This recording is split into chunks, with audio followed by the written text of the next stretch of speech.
কেন? কারণ আমরা স্বাভাবিকভাবে আমাদেরকে দাবি করে থাকি যে আমরা মুসলমান, কিন্তু একটু চিন্তা করে দেখি আদৌ কি আমরা প্রকৃত মুসলমান? আমরা জন্মসূত্রে মুসলমান, নামকে হস্তে মুসলমান, আমরা নিজেদেরকে দাবি করি যে আমরা মুসলমান, কিন্তু যদি আমরা আমাদের আমল সমূহকে, কাজ সমূহকে, মানুষের সাথে কথাবার্তা, লেনদেন সমূহকে যদি আমরা মিলাই, তাহলে আমরা খেয়াল করলে দেখতে পারবো যে নবীজি সাল্লাল্লাহু আলাইহি ওয়াসাল্লামের জামানাতে যারা মুনাফিক ছিল তাদের থেকেও আমাদের আমলগুলো জঘন্য। এবং এটা বাস্তবিক। আপনি যদি নবীজি সাল্লাল্লাহু আলাইহি ওয়াসাল্লামের জামানার মুনাফিকদের সাথে আমাদের কর্মসমূহকে মিলান বা তাদের কর্মের সাথে আমাদের কর্মকে কম্পেয়ার করেন, তাহলে আপনি বুঝতে পারবেন যে আমাদের আমল সমূহ প্রকৃতপক্ষে তাদের আমল থেকে নিকৃষ্ট।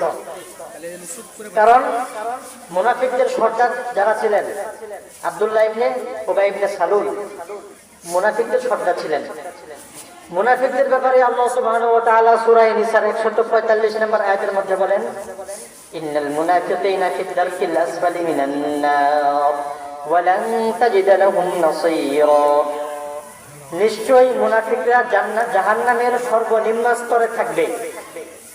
জাহান্নামের মধ্যেও যে স্তর থাকবে, এর মধ্যে সর্বস্তর যে ওই স্তরে জায়গা হবে যারা মুনাফিক, অর্থাৎ যারা মানুষের সাথে গাদ্দারি করে, কথা দিয়ে কথা রাখে না, ওয়াদার খেলাফ করে, আমানত রক্ষা করে না। মুনাফিক বলতে আমরা যাদেরকে জানি বা চিনি, হাদিসে পাকের মধ্যে যাদের ব্যাপারে আসছে যে এই সকল লোক মুনাফিক, তাদের স্থান হবে জাহান্নামেরও সর্বনিম্ন স্তরে। মুনাফিকদেরকেও জান্নাত দূরের কথা, জান্নাতের সুগন্ধিও তারা পাবে না, বরং তাদের স্থান হবে জাহান্নামের সর্বনিম্ন স্তরে।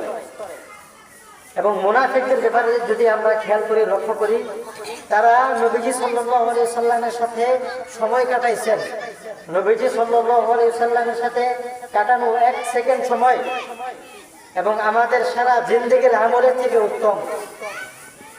তাদের ব্যাপারে বলা হয়েছে যে মুনাফিকরা জাহান্নামের সর্বনিম্ন স্তরে থাকবে এবং তাদের ব্যাপারে সাহায্য করার মতো কেউ থাকবে না, অর্থাৎ হাসরের ময়দানে তাদেরকে কেউ সাহায্য করবে না, জাহান্নাম থেকে বাঁচানোর জন্য তাদের ব্যাপারে কেউ সুপারিশ করবে না। তো এমন লাঞ্ছনাকর পরিণতি হবে মুনাফিকদের, এবং এই মুনাফিকদের আমলও আমাদের আমলের থেকে উৎকৃষ্ট ছিল। এই কারণে আল্লাহ সুবহানাহু ওয়া তাআলা বলতেছেন যে হে মুমিনগণ, তোমরা প্রকৃত মুমিন না হয়ে মৃত্যুবরণ করো না। কারণ আমরা নিজেদেরকে যদিও দাবি করি যে আমরা মুসলমান, আমরা মুমিন, আমরা পরহেজগার, কিন্তু প্রকৃতপক্ষে আমরা পরহেজগার না। কারণ আমরা আমাদের জীবনের প্রত্যেকটি ক্ষেত্রে দেখি, আমি চাকরি করি, সেখানে আমার আমানতদারিতে আছে কিনা, আমি মানুষের সাথে কথা দিয়ে কথা রক্ষা করি কিনা, আমি ব্যবসা করি, সেখানে আমি মানুষকে ওজনে কম দেই কিনা, এবং আমি যে আমার পারিবারিক জীবনে আমার পরিবারের সাথে আমি ভালোভাবে আচরণ করি কিনা। নবীজি সাল্লাল্লাহু আলাইহি সাল্লাম বলেন, তোমাদের মধ্যে ওই ব্যক্তি আমার নিকটে সব থেকে উত্তম যে ব্যক্তি তোমার পরিবারের নিকটে উত্তম। আরেক বর্ণনায় নবীজি সাল্লাল্লাহু আলাইহি সাল্লাম বললেন, তোমাদের মধ্যে আমার নিকটে ওই ব্যক্তি সব থেকে উত্তম যে ব্যক্তি তোমাদের স্ত্রীকে নিকটে উত্তম। অর্থাৎ আমি আমার পরিবারের নিকটে উত্তম কিনা, আমি আমার পরিবারের কাছে অভিভাবক হিসাবে উত্তম কিনা, ভালো কিনা, এবং স্বামী হিসাবে আমি আমার স্ত্রীর নিকটে ভালো কিনা, এবং আমি আমার প্রতিবেশীর সাথে কেমন আচরণ করি। সর্বোপরি যদি আমরা আমাদের আমল সমূহকে মিলাই, তাহলে দেখতে পারবো যে নবীজি সাল্লাল্লাহু আলাইহি সাল্লামের জামানার মুনাফিকদের থেকেও আমাদের আমল সমূহ নিকৃষ্টতম। এবং এই কারণে আল্লাহ তাআলা এখানে তাগিদ ব্যবহার করছেন, অতি অবশ্যই কখনোই তোমরা প্রকৃত মুসলিম না হয়ে মৃত্যুবরণ করো না। তাগিদ ব্যবহার করছেন কেন? কারণ এটা অতীব জরুরি। আলেম হওয়া সকলের জন্য জরুরি না। নবীজি সাল্লাল্লাহু আলাইহি ওয়াসাল্লাম হাদিসের মধ্যে উল্লেখ করেছেন, তলাবুল ইলমি খায়রুন আলা কুল্লি মুসলিম, যিনি আলেম, ধর্মীয় জ্ঞান অন্বেষণ করা, শিক্ষা করা প্রত্যেক মুসলমানের জন্য ফরজ। কিন্তু আলেম হওয়া সকলের জন্য ফরজ না। আলেম হওয়া আমার আপনার জন্য সকলের জন্য কিনা আবশ্যক না। আলেম মুষ্টিময় কিছু লোক থাকলেই হবে যাদের থেকে আমরা সমাধান দিতে পারি। তবে ধর্মীয় এই পরিমাণ জ্ঞান আমার জন্য অর্জন করা ফরজ, যেই পরিমাণ জ্ঞান আমার থাকলে আমি হালাল হারাম জেনে, জায়েজ না জায়েজ বুঝে আমল করতে পারি এবং আমি নিজে পরহেজগার হয়ে থাকতে পারি। এতটুকু জ্ঞান, সমসাময়িক জ্ঞান আমার অবশ্যই লাগবে, যেটুকু থাকা আমার জন্য আবশ্যক, এইটুকু জ্ঞান আমার জন্য অর্জন করা ফরজ। কিন্তু আলেম হওয়া আমার জন্য ফরজ না, আবশ্যক না, তবে প্রকৃত মুসলমান হওয়া আমার জন্য অবশ্যই ফরজ। কারণ আমি যদি প্রকৃত মুসলমান না হই, নবীজি সাল্লাল্লাহু আলাইহি ওয়াসাল্লাম তার হাদিসের মধ্যে আরেক জায়গায় বলছেন, রুদ্দিবা মান লাহু হুসিবা লাহু, হিসাব যার নেওয়া হবে, হিসাব যার থেকে চাওয়া হবে, আমলের ব্যাপারে, ইবাদত বন্দেগীর ব্যাপারে প্রশ্ন যাকে করা হবে, আযাব অবশ্যই তাকে দেওয়া হবে। অর্থাৎ কবরের জিন্দেগিতে যদি আমাকে প্রশ্ন করা হয়, হাসরের ময়দানে যদি আল্লাহ সুবহানাহু ওয়া তাআলার সামনে আমাকে দাঁড়াতে হয়, তাহলে আযাব অবশ্যই আমাকে ভোগ করতে হবে, শাস্তি আমাকে অবশ্যই ভোগ করতে হবে। এবং এই কারণে বারবার বলা হচ্ছে, বিভিন্ন জায়গায় আল্লাহ সুবহানাহু ওয়া তাআলা সতর্ক করতেছেন, এবং উলামায়ে কেরাম বা দ্বীনি মজলিসগুলোতে এইগুলোই আলোচনা হয় যে তোমরা নিজেদের ভিতরে পরহেজগারিতা অবলম্বন করো, আল্লাহ তাআলাকে ভয় করো, আল্লাহ সুবহানাহু ওয়া তাআলার ইবাদত বন্দেগী করো, যেভাবে চললে আল্লাহ সুবহানাহু ওয়া তাআলা রাজি থাকেন এবং যেভাবে চললে আমরা প্রকৃত মুসলমান হতে পারি, নবীজি সাল্লাল্লাহু আলাইহি সাল্লামের প্রকৃত উম্মত হতে পারি। কিভাবে আমরা প্রকৃত মুসলমান হতে পারবো, কিভাবে আমরা নবীজি সাল্লাল্লাহু আলাইহি সাল্লামের প্রকৃত উম্মত হতে পারবো। নবীজি সাল্লাল্লাহু আলাইহি সাল্লামের উম্মত হওয়ার ব্যাপারে আল্লাহ সুবহানাহু ওয়া তাআলা বলেন, কুল, হে নবী আপনি বলে দিন, ইন কুনতুম তুহিব্বুনাল্লাহ ফাত্তাবিউনি, যদি আল্লাহ সুবহানাহু ওয়া তাআলার মহব্বত, আল্লাহ সুবহানাহু ওয়া তাআলার ভালোবাসা, আল্লাহ সুবহানাহু ওয়া তাআলার নিয়ামত রাজি বান্দা পেতে চায়, তাহলে সে যেন আপনি নবীকে মহব্বত করে। এবং যারা আপনি নবীকে মহব্বত করতে চায়, ইউহিব্বুকুমুল্লাহ, তারা যেন আল্লাহ সুবহানাহু ওয়া তাআলাকে ভালোবাসে, মহব্বত করে। এবং নবীজি সাল্লাল্লাহু আলাইহি সাল্লামকে ভালোবাসার, মহব্বত করার মাপকাঠি কি? নবীজি সাল্লাল্লাহু আলাইহি সাল্লামের সুন্নতকে অনুসরণ করা। তো নবীজি সাল্লাল্লাহু আলাইহি সাল্লামের সুন্নতকে যখন আমরা অনুসরণ করতে পারবো, তখন আমরা প্রকৃত উম্মত হতে পারবো। আর যখন আমরা প্রকৃত উম্মত হতে পারবো, তখন আমরা আল্লাহ সুবহানাহু ওয়া তাআলার খাস বান্দা হিসেবে গণ্য হব। এবং আল্লাহ সুবহানাহু ওয়া তাআলার বিশেষ বান্দা যখন আমরা হতে পারবো, তখন আমরা প্রকৃত মুমিন মুত্তাকি পরহেজগার হতে পারবো। এবং তখনই কেবলমাত্র আমাদের জন্য শাহাদাতের মৃত্যু, ঈমানী মৃত্যু এবং মৃত্যুর পরবর্তী জীবনে জান্নাত অপেক্ষা করবে। এবং এই কারণে আমাদেরকে পরিপূর্ণরূপে সুন্নতের অনুসরণ করতে হবে। এমন না যে আমি শুধু 5 ওয়াক্ত নামাজ পড়লাম, সুন্নতের অনুসরণ করা হয়ে গেল, এটা নয়। বা আমি বুকে দাঁড়িয়ে রাখলাম, সুন্নতের অনুসরণ করা হয়ে গেল, এটা নয়। নবীজি সাল্লাল্লাহু আলাইহি সাল্লামের হায়াত জিন্দেগি পুরোটা সুন্নতে ভরপুর ছিল। এবং আমি মিলাই দেখি যে আমার জিন্দেগিতে কয়টা সুন্নত আছে, আমি কয়টা সুন্নতকে অনুসরণ করি। শুধু কি 5 ওয়াক্ত নামাজ পড়াটাই সুন্নত? বা 5 ওয়াক্ত নামাজের আগে পরে যে সুন্নত নামাজ আছে, ওই নামাজগুলো পড়াই কি সুন্নত? শুধু কি নবীজির সুন্নতি পোশাক পরাই সুন্নত? নবীজি সাল্লাল্লাহু আলাইহি সাল্লামের সুন্নত রাষ্ট্রীয় জীবনে আছে, সামাজিক জীবনে আছে, পারিবারিক জীবনে আছে, ব্যক্তিগত জীবনে আছে। অর্থাৎ নবীজি সাল্লাল্লাহু আলাইহি সাল্লামের আমাদের সর্বক্ষেত্রে একটা রোল মডেল। আমরা যে কোনো ক্ষেত্রে নবীজি সাল্লাল্লাহু আলাইহি সাল্লামকে মডেল হিসাবে মানতে পারি, আইডল হিসাবে মানতে পারি নবীজি সাল্লাল্লাহু আলাইহি সাল্লামকে। তিনি ছিলেন বিশ্ববিখ্যাত স্মার্ট ব্যক্তি। তিনার মতো স্মার্ট ইতিপূর্বে কেউ আসে নাই, কিয়ামত পর্যন্ত কেউ আসবে না। তিনি যেই জীবন ব্যবস্থা, সামাজিক জীবন ব্যবস্থা বা পারিবারিক জীবন ব্যবস্থা আমাদেরকে দিয়ে গিয়েছেন, এটা পরিপূর্ণ ছিল। কারণ আল্লাহ সুবহানাহু ওয়া তাআলা কোরআনে কারীমের মধ্যে বলে দিয়েছেন, আল ইয়াউমা আকমালতু লাকুম দীনাকুম। সাহাবায়ে কেরাম এই আয়াতের মাধ্যমে বুঝে নিয়েছেন, আমাদের আর্থিক অবস্থা হোক বা পারিবারিক অবস্থা, আমরা যেই অবস্থায় বর্তমান আছি না কেন, এটার মধ্যেই আল্লাহ সুবহানাহু ওয়া তাআলা সীমাবদ্ধ করে দিয়েছেন। অর্থাৎ নবীজি সাল্লাল্লাহু আলাইহি সাল্লামের সুন্নাত আমরা শুধু মনে করি যে খাওয়ার পরে মিষ্টি খাওয়া সুন্নাত, এটাই শুধু সুন্নাত না, এটা শুধু সুন্নাত না। পারস্পরিক আমার লেনদেন ঠিক আছে কিনা, এটাও দেখা সুন্নাত। এবং মুআমালা মুআশারাত, পরিবারের সাথে আমার আচার ব্যবহার কেমন, এটাও দেখা সুন্নাত। শুধু পরিবারের সাথে আমি সারাদিন ক্লান্তির পরে গিয়ে পরিবারে ঝাড়ি দিয়ে কি করলাম, তাদের সাথে দুর্ব্যবহার করলাম, কিন্তু এটা নবীজি সাল্লাল্লাহু আলাইহি সাল্লামের সুন্নাত অনুসরণ করা না। নবীজি যেভাবে তার স্ত্রীদের সাথে আচরণ করছেন, নবীজি সাল্লাল্লাহু আলাইহি সাল্লাম যেভাবে সাহাবায়ে কেরামকে শিক্ষা দিয়েছেন, ওইটা অনুসরণ করা সুন্নাত। কিন্তু আমি আপনি মনে করি যে বাস দাঁড়িয়ে রাখলাম, 5 ওয়াক্ত নামাজ পড়লাম, সুন্নাত মনে হয়ে গেল, এটা না। আপনি একটু লক্ষ্য করেন, মুনাফিক সর্দার যিনি ছিলেন আব্দুল্লাহ ইবনে উবাই ইবনে সালুল, তিনি নবীজি সাল্লাল্লাহু আলাইহি সাল্লামের সাথে লম্বা সময় কাটাইছেন, সাহাবায়ে কেরামের সাথে লম্বা সময় কাটাইছেন। তিনি মুখে কালেমাও পড়ছেন, কিন্তু তারপরে তার ব্যাপারে বলা হচ্ছে সে মুনাফিক এবং সে পাক্কা জাহান্নামী। কেন? সে শুধুমাত্র স্বীকার করছে যে আমি মুসলমান, কিন্তু তার ভিতরে মুসলমানের কি ছিল না। তাকে দেখে বোঝা যায় না সে মুনাফিক, তাকে দেখে বোঝা যায় না। আর মুনাফিকের আলামত তো এটাই, ভেতরে এক বাহিরে এক। ভেতরে মানুষকে দেখা যায় কি ভালো, সে লম্বা পোশাকধারী ছিল, কিন্তু তার ভেতরে প্রকৃত ঈমান ছিল না, ঈমানের নূর ছিল না। হেদায়েত পাওয়াটা যেমন কঠিন, এটাকে ধরে রাখা এর চেয়েও বেশি কঠিন। এবং মানুষের মুখের কথায় হেদায়েত হয়ে যায় না। নবীজি সাল্লাল্লাহু আলাইহি সাল্লাম আবু জাহেলকে 13 বছর বুঝাইছেন। 13টা বছর লম্বা সময় নবীজি সাল্লাল্লাহু আলাইহি সাল্লাম আবু জাহেলকে বুঝাইছেন, এরপরেও ঈমান আনে নাই।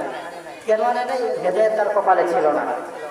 যদি কারো কপালে কারো নসিবে হেদায়েত না থাকে, কোনো ব্যক্তির ক্ষমতা নেই তাকে হেদায়েত দেয়া, কোনো আলেমের ক্ষমতা নেই তাকে হেদায়েত দেয়া, পিতা মাতারও ক্ষমতা নেই তাকে হেদায়েত দেয়া। হেদায়েত একমাত্র আল্লাহ সুবহানাহু ওয়া তাআলার হাতে। এবং এটা আল্লাহ সুবহানাহু ওয়া তাআলা যাকে চাইবেন তাকে দিবেন তার দিলের আগ্রহ দেখে। আমার ভিতরে যদি আগ্রহ না থাকে হেদায়েত দেওয়ার, তাহলে আল্লাহ তাআলা আমাকে হেদায়েত দিবেন। আর আগ্রহ থাকার জন্য আমাকে দিনের সাথে সম্পর্ক রাখতে হবে। যারা আলেম তাদের সাথে সম্পর্ক রাখতে হবে। আমি যদি আলেম হতে না পারি, তাহলে আলেমের ছাত্র হওয়ার চেষ্টা করব। আর যদি আলেমের ছাত্র না হতে পারি, তাহলে কমপক্ষে আলেমের সাথে মহব্বত করার চেষ্টা করব। তাদেরকে যেভাবে মহব্বত করা যায়, দিনই মাহফিলগুলাকে, দিনই মসজিদগুলাতে বসার চেষ্টা করব, যেন হাসরের ময়দানে তিনারা আমার জন্য নাজাতের একটা উসিলা হয়ে যায়। এই দিনই একটা মসজিদ, দিনই একটা মাহফিলের কারণে আল্লাহ তাআলা আমার আপনার জীবনের সমস্ত গুনাহকে মাফ করে দিতে পারেন। এবং এই ঘোষণা নবীজি দিয়েছেন, কোনো এক ব্যক্তি পাশ দিয়ে যাচ্ছে, রাস্তার ধারে দিনে আলোচনা হচ্ছে, সে কিন্তু জানে না যে এখানে কি আলোচনা হচ্ছে। সে শুধু মসজিদ থেকে বসছে এবং আলোচনা শুনছে। নবীজি তার ব্যাপারেও বলছেন যে তাকেও আল্লাহ তাআলা মাফ করে দিবেন, এবং এই মজলিসটা তারও হেদায়েতের উসিলা হতে পারে। এবং আল্লাহ তাআলা চাইলে তাকে এই মজলিসের মাধ্যমে হেদায়েত দিতে পারে। তো নবীজি সাল্লাল্লাহু আলাইহি সাল্লামের প্রতিটি সুন্নাত আমার আপনার জিন্দেগির মধ্যে বসানো, ফিট করা। এবং এটা শুধু মুখে মুখে না, যে আমি শুধু মুখে মুখে পালন করলাম বা আমি মুখে মুখে মুসলমান এমনটা না, বা জন্মসূত্র মুসলমান এমনটা না। প্রকৃত মুসলমান হওয়ার চেষ্টা করা, যেটা হলে আমি পরকালে মুক্তি পাবো, যেটা হলে আমার মৃত্যু যন্ত্রণাটা কম হবে, যেই ধরনের মুসলমান হলে কবরের আযাবটা মাফ হবে, যেই ধরনের মুসলমান হলে আমাকে ডান হাতে আমলনামা দেওয়া হবে। এবং মুনাফিক মার্কা মুসলমান হলে আমার আপনার জিন্দেগিটা বরবাদ। কেন বরবাদ? কারণ মুনাফিকের ব্যাপারে আল্লাহ সুবহানাহু ওয়া তাআলা বলে দিয়েছেন যে তারা জাহান্নামী, এবং জাহান্নামের সর্বনিম্ন স্তরে তারা থাকবে। তো ওই ধরনের কাতারের জন্য আমরা না করি। আল্লাহ সুবহানাহু ওয়া তাআলা যেন আমাদেরকে মুনাফিক থেকে হেফাজত করেন, প্রকৃত মুসলমান যেন আমাদেরকে হওয়ার তৌফিক দান করেন, এটাই কাম্য। এবং কোরআনের বরকতে, এই মাহফিলগুলোর বরকতে আল্লাহ সুবহানাহু ওয়া তাআলা যেন আমাদেরকে কবুল করেন। সকলে বলুন আমিন। তো নবীজি সাল্লাল্লাহু আলাইহি সাল্লামের প্রত্যেকটা সুন্নাত আমি আপনি যদি লক্ষ্য করি, তাহলে খেয়াল করবো যে বিশেষ করে আমাদের পারিবারিক জীবনে সুন্নাতগুলো নাই, সুন্নাতের আমল নাই। দেখেন, আমরা এই চলার জীবনে আমাদের কর্ম ব্যস্ততা এবং দুশ্চিন্তা আমাদের সবসময় ঘিরে রাখে। আমি সময় পাই না ব্যস্ততার কারণে, আমি পেরেশানিতে আসি দুশ্চিন্তার কারণে। তো আমাদের জীবনে পেরেশানি এবং দুশ্চিন্তা দুটোই থাকে। কিন্তু নবীজি বলে গিয়েছে, যদি কোনো ব্যক্তি পরিপূর্ণ দিনের অনুসারী হতে পারে, যদি কোনো ব্যক্তি পরিপূর্ণ সুন্নতের অনুসারী হতে পারে, তাহলে তাকে দুশ্চিন্তা গ্রাস করবে না, অর্থাৎ সে সবসময় দুশ্চিন্তা মুক্ত থাকবে। এবং এর এক নম্বর কারণটা হচ্ছে যে আল্লাহ সুবহানাহু ওয়া তাআলার প্রতি বিশ্বাস করা এবং ভালো মন্দ তাকদীরের উপরে বিশ্বাস করা। আমার পক্ষে আমি যেটাকে মনে করছি যে এটা আমার জন্য বিপদ, বা আমি যেটাকে মনে করছি যে এটা আমার জন্য কাম্য নয়, এটার ভিতরে আল্লাহ তাআলা কল্যাণ রাখতে পারেন, এটার উপরে বিশ্বাস করা যে এটা আল্লাহ তাআলার পক্ষ থেকেই, এবং এটার মধ্যে আল্লাহ তাআলা ভালো কোনো কিছু রাখতে পারেন। তো আমাদের এই কর্মব্যস্ততা এবং দুশ্চিন্তা এগুলো আসে বদদিনের কারণে, দিন থেকে দূরে থাকার কারণে। বেদাত আজকে আমাদের সমাজের মধ্যে ঢুকে গিয়েছে, বেদাতের কারণে এবং পরিপূর্ণ সুন্নতের অনুসারী না হওয়ার কারণে। আমরা শুধু মনে করি যে বিবাহ শাদী করে সংসার পাতাটাই মনে হয় অনেক কিছু, কিন্তু আমার আপনার এই সংসারের ভিতরে অনেক বিষয় আছে যেগুলোকে আমরা খেয়াল করি না। দেখেন, বিবাহ শাদী করার পরে আপনার স্ত্রীকে পরিপূর্ণ পর্দায় রাখা, পরিপূর্ণ দিন মানার ব্যবস্থা করা, যে এটা আপনার জন্য ফরজ। কিন্তু এই ফরজ আপনি মানেন না, বা আমরা মানি না। পর্দার ব্যবস্থা করা যায়, এটা আপনার জন্য ফরজ। আর পর্দার কারণে দেখেন, একটা মহিলা বেপর্দা হওয়ার কারণে 4 ধরনের পুরুষ জাহান্নামে যাবে। শক্ত হুমকি, একটা মহিলা বেপর্দা হওয়ার কারণে 4 ধরনের পুরুষ জাহান্নামে যাবে। ওই মহিলার বাবা, ওই মহিলার বড় ভাই, ওই মহিলার বড় ছেলে এবং ওই মহিলার স্বামী। বাবা তার মেয়েকে পর্দায় রাখে নাই, বাবা তার মেয়েকে দিন শিক্ষা দেয় নাই, বাবা তার মেয়েকে দিন মানার প্রতি উদ্বুদ্ধ করে নাই, বাবা তার মেয়েকে দিন মানার জন্য বলে নাই, পর্দায় রাখতে চেষ্টা করে নাই। এবং বড় ভাইয়ের দায়িত্ব ছিল তার বোনকে পর্দায় রাখা, বোনকে দিন মানানো, দিন বোঝানো, দিন শেখানো। কিন্তু বড় ভাই এই কাজটা করে নাই। এবং বড় ছেলের দায়িত্ব ছিল তার মাকে বলা, তার মাকে বোঝানো, কিন্তু সেটা করে নাই। এবং এদের পরে ৪র্থ নাম্বার যিনি, ওই মহিলার স্বামী। অর্থাৎ স্বামীর দায়িত্ব একজন মহিলাকে পরিপূর্ণ পর্দায় রাখা, দিন মানানো, পর্দার পরিবেশ করে দেওয়া, আপনার জন্য খরচ আবশ্যক। কিন্তু আপনি যদি এটা না করেন তাহলে আপনাকে জাহান্নামে যেতে হবে। কাজ করলে একজনে ফল ভোগ করতে হবে আপনাকে। কেন? কারণ সিস্টেম আল্লাহ তাআলা করে দিয়েছেন, দায়িত্ব আপনার উপরে। সাধারণভাবে আমরা আমাদের মহিলারা পরিচয় বহন করে বাবা, স্বামীর, ভাইয়ের, ছেলের। সেক্ষেত্রে আল্লাহ সুবহানাহু ওয়া তাআলা এখানে বিধান চালু করে দিয়েছেন যে একটা মহিলা যদি বেপর্দা চলে, দিনহীন চলে, তাহলে এই জন্য 4 জন পুরুষকে পাকড়াও করা হবে। এবং এই ধরনের পাকড়াওদের জন্য আমরা না করি, এজন্য আমাদেরকে সতর্ক থাকতে হবে, সচেতন থাকতে হবে। আমরা দিন জানি না, দিন মানতে চাই না, দিন বুঝতে চাই না, আমাকে শিখতে হবে। কারণ জানাটা, শেখাটা, বোঝাটা এটা আমার জন্য ফরজ। এবং বলাটা আমার কাজ, কাউকে মানাইয়া দেওয়া এটা আমার দায়িত্ব না। নবীজি সাল্লাল্লাহু আলাইহি ওয়াসাল্লামকে আল্লাহ তাআলা বলেছেন, রাস্তা আড়াই গিয়ে বসাইতে, আপনি কাউকে মানাই দিতে পারবেন না, কারণ হেদায়েত আমার হাতে। আপনার কাজ হলো বলা। নবীজি সবসময় পেরেশান থাকতেন যে উম্মত কিভাবে জাহান্নাম থেকে বাঁচে, উম্মতকে কিভাবে বাঁচানো যায়। এবং নবীজি এক্ষেত্রে অনেক পরিশ্রম করছেন, চেষ্টা করেছেন। নবীজি অনেক চেষ্টা করেছেন যে উম্মতকে কিভাবে জাহান্নাম থেকে বাঁচানো যায়, জাহান্নাম থেকে বের করে আনা যায়।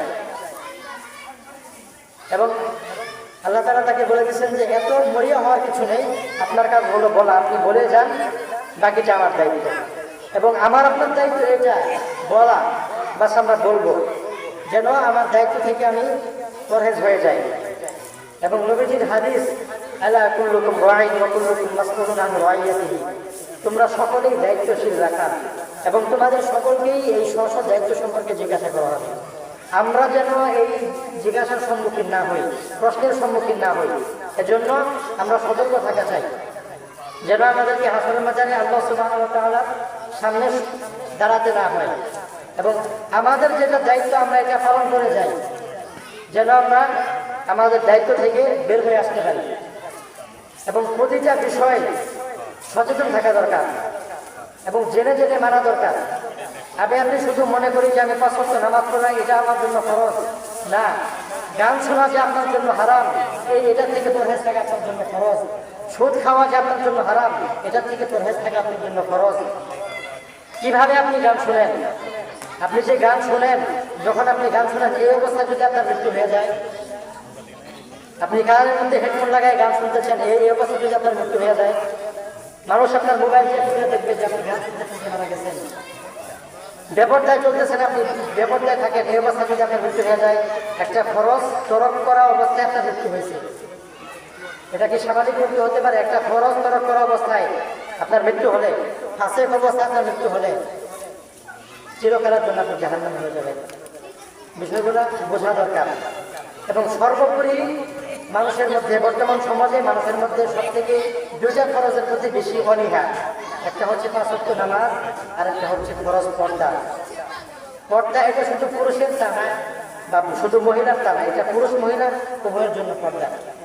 মহিলা যেমন বেগারা, পুরুষ যেমন বেগারা নারী থেকে পর্দা করবে, মহিলা যেমন বেগারা পুরুষ থেকে পর্দা করবে, এটা তার জন্য ফরজ। এবং পুরুষের জন্য ফরজ গায়রে মাহরাম নারী থেকে দৃষ্টিকে ফিরিয়ে রাখা। তো সমাজের মধ্যে সব থেকে বেশি যে দুটি ফরজের প্রতি অনীহা দেখা যায়, এর মধ্যে একটা হচ্ছে পর্দা আর একটা হচ্ছে ফরজ নামাজ।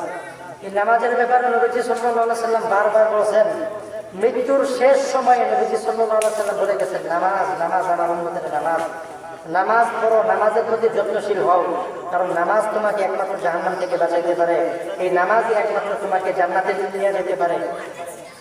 কারণ কিয়ামতের ময়দানে সর্বপ্রথম নামাজের হিসাব নেওয়া হবে। যদি হিসাবের সময় দেখা যায় যে আপনার নামাজ ঠিক, তাহলে পুরা জিন্দিগি ঠিক। আর যদি দেখা যায় যে আপনার নামাজ ঠিক না, তাহলে পুরা জিন্দিগি আপনার নাকাম, জিন্দিগি আপনার নিষ্ফল, জিন্দিগি আপনার বেফল। আপনি পুরা জিন্দিগি কি করছেন, এটা নামাজ দ্বারা বিচার করা হবে। এবং এই নামাজের মাধ্যমে আমরা এই যে আমাদের ব্যস্ততা এবং দুশ্চিন্তা সকল কিছু আসে নামাজের মাধ্যমে। আপনি নামাজ পড়েন, আপনার দুশ্চিন্তা দূর হয়ে যাবে। আপনি নামাজ পড়েন, আপনার দিল স্বচ্ছ হয়ে যাবে। আপনি নামাজ পড়েন, আপনি নিজে বুঝতে পারবেন যে আমি একটা ভালো ফিল করছি। এবং হাদিসের মধ্যে নবীজি সাল্লাল্লাহু আলাইহি ওয়াসাল্লাম এটা বলছেন যে তুমি যখন বুঝবা যে তোমার ভিতরে ঈমান আছে, কখন বুঝবা, যখন একটা ভালো কাজ করার পরে বুঝতে পারবা যে তোমার ভিতরে ভালো ফিল হয়। যখন একটা ভালো কাজ করার পরে তুমি বুঝবা যে এটা ভালো অনুভব হয়। এবং যখন মন্দ কাজ করার পরে তুমি বুঝবা যে মন্দ অনুভব হয়, তখন বুঝবা তোমার ভেতরে ঈমান আছে। কিন্তু ভাই, আজকে আমরা ফরজ সমূহকে ওয়াজিব সমূহকে বাদ দেই, নির্দ্বিধায় আমরা দ্বিধাবোধ করি না এগুলোকে ছাড়তে। এটা যে গুনাহ হচ্ছে আমরা এটা মনে করি না, এবং গুনাহের কাজকে আমরা আনন্দ ফুর্তির সাথে গ্রহণ করি। গানের আসরগুলোকে আমরা আনন্দ ফুর্তির সাথে গ্রহণ করি, এই গানের মজলিসগুলোকে আমরা আনন্দ ফুর্তির সাথে গ্রহণ করি। কিন্তু দেখেন, এই যে দিনী মজলিস, দিনী জলসাগুলোর মধ্যে মানুষ নাই। মানুষ যদি বুঝতো যে এই মজলিসের কত দাম, মানুষ যদি জানতো যে এই মজলিসগুলোর কত গুরুত্ব, তাহলে মানুষ হামাগুড়ি দেওয়া হলে এই মজলিসগুলোতে উপস্থিত হইত। কিন্তু মানুষ, আপনি দোকানদারে গিয়া দেখেন, চাষটলে গিয়া দেখেন, মানুষ অনেক, মানুষে ভরপুর, কিন্তু মজলিসের মধ্যে মানুষ নাই। কারণ এখানে দিনে আলোচনা হচ্ছে, এটা শুনতে মানুষের ভালো লাগে না। আজকে আপনি যদি এখানে যাত্রার প্যান্ডেল করতেন, গানের আসর করতেন, গানের মজবা বসাইতেন, মানুষের ভরপুর জায়গা দেওয়া যেত না। কিন্তু আজকে ফজরের নামাজে মসজিদে মুসল্লি পাওয়া যায়, ফজরের নামাজে মসজিদে মুসল্লি পাওয়া যায় না। কিন্তু ফজর নামাজটা পড়া ফরজ ছিল, ফজর নামাজটা পড়া আমার আপনার জন্য আবশ্যক ছিল। ওই গানের আসরে যাওয়া আমার আপনার জন্য নিষেধ ছিল। এবং এটাই আমাদের বর্তমান অবস্থা, যেটা নিষেধ করা হয়েছে ওটাকে আমরা মানি, যেটার থেকে পরহেজ থাকতে বলা হয়েছে ওটার ভিতরে আমরা বারবার যাই। যেগুলো পালন করতে বলা হয়েছে, যেগুলো আবশ্যক, যেগুলোর ব্যাপারে বলা হয়েছে এগুলো তোমরা মানো, তোমাদের কোনো কল্যাণ আছে। যেগুলোর থেকে পরহেজ করতে বলা হয়েছে এগুলো তোমরা বর্জন করো, এগুলোতে তোমার জন্য ক্ষতি আছে। ক্ষতির জিনিসগুলোকে আমরা সাদরে গ্রহণ করছি, আর যেগুলোর মধ্যে আমাদের জন্য কল্যাণ আছে আমরা এগুলোকে নির্দ্বিধায় বর্জন করছি। এবং এটা আমাদের বর্তমান সমাজের একটা দুর্দশা, দুরবস্থা, যে আমরা নিজেদেরকে আমলের প্রতি ঝোঁকাতে পারছি না, নিজেদেরকে গুনাহের কাছ থেকে ফিরাতে পারছি না। কিন্তু উচিত তো আমাদের জন্য ছিল ওইটা, যেটা আল্লাহ সুবহানাহু ওয়া তাআলা আদেশ করছেন ফরজ, এটা মানা। যেটা আল্লাহ সুবহানাহু ওয়া তাআলা নিষেধ করছেন এটা মানা, কিন্তু আমরা সেটা মানছি না বা সেগুলো করছি না। যেটা আল্লাহ তাআলা বলছেন যে 5 ওয়াক্ত নামাজ পড়ো, এটা তোমার জন্য ফরজ, এবং এই 5 ওয়াক্ত নামাজ পড়লে আমি তোমাদের রিজিকের অভাব দূর করে দেব। আমরা এটা না মাইনা আমরা কি করতেছি, রিজিক বাড়ানোর জন্য সুদ খাচ্ছি, যেটা আল্লাহ তাআলা নিষেধ করছেন। তোমরা সুদের ধারের কাছে যাবে।